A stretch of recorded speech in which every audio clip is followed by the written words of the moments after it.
Welcome in science के study 1024। मैं हूं एक यादव और इस वीडियो में हम देखने वाले हैं साइंस क्लास 8 के चैप्टर नंबर 5 का पार्ट नंबर 4।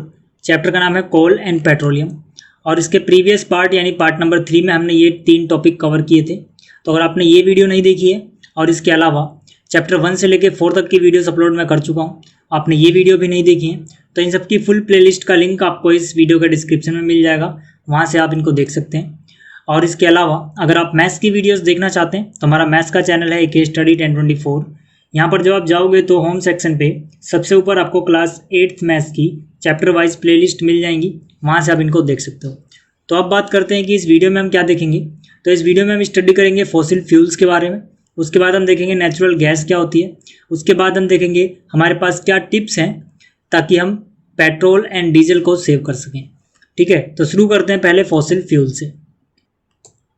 ठीक है, अब देखो जो फॉसिल फ्यूल है इसको समझने के लिए सबसे पहले हमें समझना होगा कि फॉसिल का क्या मतलब होता है। तो यहाँ पर फॉसिल्स की डेफिनेशन में मैंने लिखा है the dead remains of living organisms are called fossils. मतलब कि जो लिविंग ऑर्गेनिजम्स होते हैं जब उनकी डेथ हो जाती है तो डेथ होने के बाद अगर उनकी बॉडी के कुछ पार्ट्स बच जाते हैं, ज़मीन में दब जाते हैं, वो सुरक्षित रह जाते हैं, तो जो बचे हुए पार्ट्स हैं उनकी डेड बॉडी के उसको हम बोलते हैं फॉसिल्स। हिंदी में इसे बोला जाता है जीवाश्म, मतलब जीवों के अंश। ठीक है, जीव मर गए, कहीं वो दफन हो गए ज़मीन वगैरह में, तो जो उनकी डेड बॉडी का हिस्सा बचेगा उसको हम बोलेंगे फॉसिल्स। ठीक है, तो आपको फॉसिल समझ में आ गया तो फॉसिल फ्यूल भी समझ में आ जाएगा। तो फॉसिल फ्यूल्स में मैंने लिखा है fuels which are formed from the dead remains of living organisms are called fossil fuels. मतलब कि वो फ्यूल्स, वो ईंधन जो फॉसिल से बने, ठीक है, उनको हम फॉसिल फ्यूल बोलते हैं। तो यहाँ पे मैंने लिखा है फ्यूल्स जो कि बने हुए हैं डेड रिमेन्स से। डेड रिमेन्स का मतलब क्या हो गया, फॉसिल से। किसके फॉसिल से, लिविंग ऑर्गेनिज्म के। उन फ्यूल्स को हम बोलते हैं फॉसिल फ्यूल्स। ठीक है, तो आपको ये समझ में आ गया होगा कि फॉसिल फ्यूल्स का क्या मतलब होता है। एग्जाम्पल्स आप देख सकते हो, कोल हो गया, पेट्रोलियम हो गया, नेचुरल गैस वगैरह हो गई, ये सब क्या है, ये सब फॉसिल फ्यूल्स हैं। क्योंकि जो कोयला है ये किससे बना है, ये पेड़ पौधों के पार्ट से बना है। तो पेड़ पौधे कभी जिंदा थे यानी लिविंग ऑर्गेनिज्म थे, वो जमीन वगैरह में दब गए तो उनके फॉसिल से ये कोयला बना, तो मतलब ये फॉसिल फ्यूल है। इसी तरह से मैंने आपको पिछली वीडियो में बताया था पेट्रोलियम एंड नेचुरल गैस कहाँ पे पाई जाती हैं, जो समुद्री जीव बहुत टाइम पहले दब गए थे, मिलियन यानी लाखों साल पहले, उनके फॉसिल से, जो समुद्री जीव थे उनकी डेड बॉडी के रिमेन से पेट्रोलियम एंड नेचुरल गैस बने हैं। मतलब ये भी फॉसिल से बने हैं और ये फ्यूल भी होते हैं, तो इनको हम बोल सकते हैं कि ये फॉसिल फ्यूल्स हैं। ठीक है, तो आपको ये टॉपिक अच्छे से क्लियर हो गया होगा। अब आगे चलते हैं। अब देखो हमारा अगला टॉपिक है नेचुरल गैस। ठीक है, तो हमने जब पिछली वीडियो देखी थी तो उसमें मैंने आपको दिखाया था कि जब हम पेट्रोलियम के लिए कुआं वगैरह खोदते हैं, ठीक है, माइनिंग करते हैं, तो वहाँ पर जो सबसे ऊपर वाली लेयर थी जो पेट्रोलियम के भी ऊपर थी वो क्या थी, नेचुरल गैस की लेयर। मतलब ये पेट्रोलियम के साथ मिलती है। ठीक, तो नेचुरल गैस में मैंने यहाँ पे लिखा है natural gas is very important fossil fuel because it is easy to transport through pipes. मतलब जो नेचुरल गैस है ये बहुत ही इंपॉर्टेंट फॉसिल फ्यूल है क्योंकि इसको हम पाइप्स के थ्रू ट्रांसपोर्ट कर सकते हैं। ठीक है, आप यहाँ पे पाइपलाइंस देख रहे होंगे, ये पानी की पाइपलाइंस नहीं है, इसमें क्या है, नेचुरल गैस ट्रांसपोर्ट की जा रही है एक जगह से दूसरी जगह। इसके बाद मैंने लिखा है natural gas is stored under high pressure as compressed natural gas, जिसको हम शॉर्ट फॉर्म में बोलते हैं सीएनजी। सीएनजी का नाम आपने बहुत बार सुना होगा। ठीक है, हो सकता है आप में से बहुत से लोगों के यहाँ पर यूज भी होती हो अलग अलग जगह पे। तो जो नेचुरल गैस है इसको जब बहुत ज़्यादा कंप्रेस किया जाता है, ठीक है, तो इसको बोला जाता है कंप्रेस्ड नेचुरल गैस यानी कि सीएनजी। इसके बाद मैंने लिखा है CNG is used for power generation. It is now being used as a fuel for transport vehicles because it is less polluting, it is a cleaner fuel. मतलब जो CNG है ये पावर जनरेशन में काम आती है, इलेक्ट्रिसिटी वगैरह generate करने में, और आजकल इसका यूज किया जाता है जो व्हीकल्स हैं, ठीक है, उनको चलाने के लिए। मतलब पेट्रोल डीजल की जगह बहुत सारे लोग अब सीएनजी का यूज करने लगे हैं। बहुत सारे व्हीकल्स अब ऐसे आने लगे हैं जिन पे पेट्रोल डीजल की जगह हम सीएनजी लगा के उनको चला सकते हैं। अब सीएनजी का यूज इसलिए ज़्यादा बढ़ता जा रहा है क्योंकि जो सीएनजी है इससे पॉल्यूशन बहुत ही कम होता है और ये एक क्लीनर फ्यूल है। और सीएनजी भी क्या है, एक नेचुरल गैस का कंप्रेस्ड फॉर्म है। मतलब नेचुरल गैस को जब कंप्रेस किया जाता है तो वो सीएनजी की फॉर्म में आ जाती है। ठीक है, तो ये भी आपको समझ में आ गया होगा। इसके बाद लिखा है the great advantage of CNG is that it can be use directly for burning in homes and factories where it can be supplied through pipes. ठीक है, मतलब कि जो सबसे बड़ा एडवांटेज है सीएनजी का कि इसको हम डायरेक्टली जला सकते हैं फैक्ट्रीज वगैरह में, और इसीलिए इसका यूज ईजी हो जाता है, इसको ट्रांसपोर्ट करना भी ईजी है। तो इसलिए इसका यूज आजकल ज़्यादा बढ़ता जा रहा है। ठीक, इसके बाद मैंने लिखा है such a network of pipelines exist in Vadodara Gujarat, some parts of Delhi and other places. मतलब जो ये पाइपलाइन का सिस्टम दिख रहा है जिसमें नेचुरल गैस वगैरह ट्रांसपोर्ट की जाती हैं, ऐसे नेटवर्क आप वडोदरा गुजरात में देख सकते हो। कुछ पार्ट ऑफ दिल्ली में भी कुछ ऐसी पाइपलाइंस आप देख सकते हो सकता है वो पाइपलाइंस ग्राउंड के ऊपर हो या फिर ज़्यादातर क्या होता है कि अंडरग्राउंड होती है। ठीक, तो आपको ये भी समझ में आ गया होगा। इसके बाद मैंने लिखा है natural gas is also used as a starting material for the manufacture of number of chemicals and fertilisers. मतलब कि जो नेचुरल गैस है इसका एक और बहुत इंपॉर्टेंट यूज होता है बहुत सारे केमिकल्स एंड फर्टिलाइजर को मैन्युफैक्चर करने में।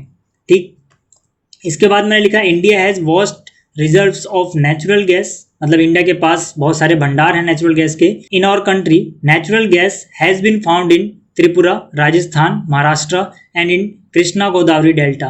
मतलब हमारे देश में जो मेन जगह है जहाँ पर नेचुरल गैस पाई जाती है वो है त्रिपुरा, राजस्थान, महाराष्ट्र एंड कृष्णा गोदावरी डेल्टा। ठीक, तो आपको ये पॉइंट भी समझ में आ गया होगा। अब आगे चलते हैं।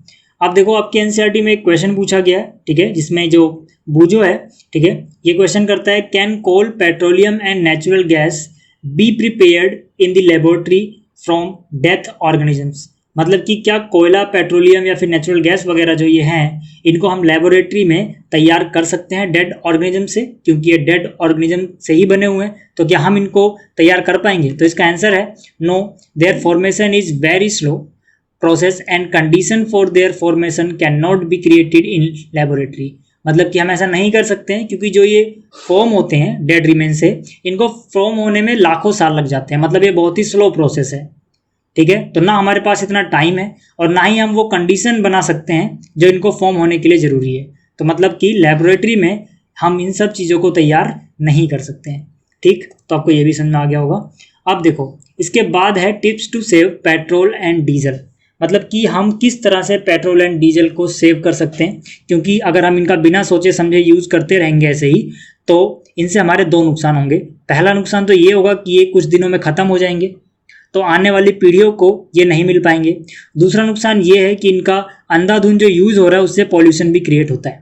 ठीक है, तो इसीलिए इनको सेव करना जरूरी है, क्योंकि सेव करने से एक तो ये बचे रहेंगे, ऊपर से पॉल्यूशन कम होगा। तो इंडिया में एक ऑर्गेनाइजेशन है जिसको हम PCRA के नाम से जानते हैं। ठीक है, तो मैंने यहाँ पे लिखा है in India the petroleum conservation research association PCRA advises people how to save petrol diesel while driving.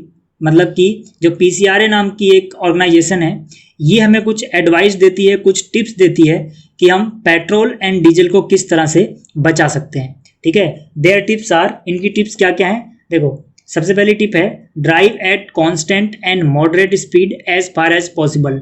मतलब जब हम ड्राइव कर रहे हों तो बार बार हमें अपनी स्पीड घटानी बढ़ानी नहीं चाहिए। इससे क्या होता है, एक तो हमारा इंजन भी घिसता है, ऊपर से कुछ ज़्यादा ही पेट्रोल या डीजल बर्न हो जाता है। तो हमें एक कांस्टेंट एंड मॉडरेट स्पीड पे चलाना चाहिए, मतलब ना बहुत ज़्यादा स्लो ना बहुत ज़्यादा फास्ट।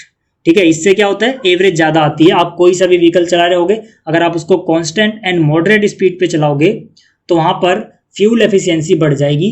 ठीक है, और आपका पेट्रोल एंड डीजल बचेगा। तो ये इनकी पहली एडवाइस है। दूसरी एडवाइस है switch off the engine at traffic lights और at place where you have to wait.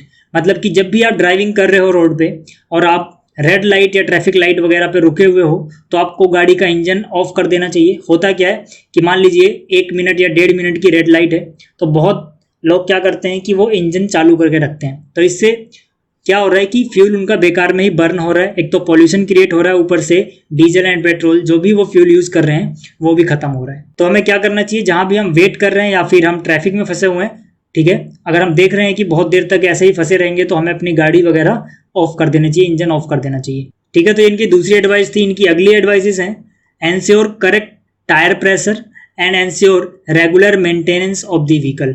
मतलब कि जो व्हीकल्स के टायर्स होते हैं उनमें हवा ठीक अमाउंट में होनी चाहिए, उनका प्रेशर ठीक अमाउंट में होना चाहिए, इससे उनकी एवरेज बढ़ जाती है। और जो आपकी गाड़ी है या व्हीकल है उसका आपको रेगुलर मेंटेनेंस करानी चाहिए, सर्विस वगैरह कराते रहनी चाहिए ताकि उसका पॉल्यूशन लेवल मेंटेन रहे और वो कम से कम फ्यूल बर्न करे।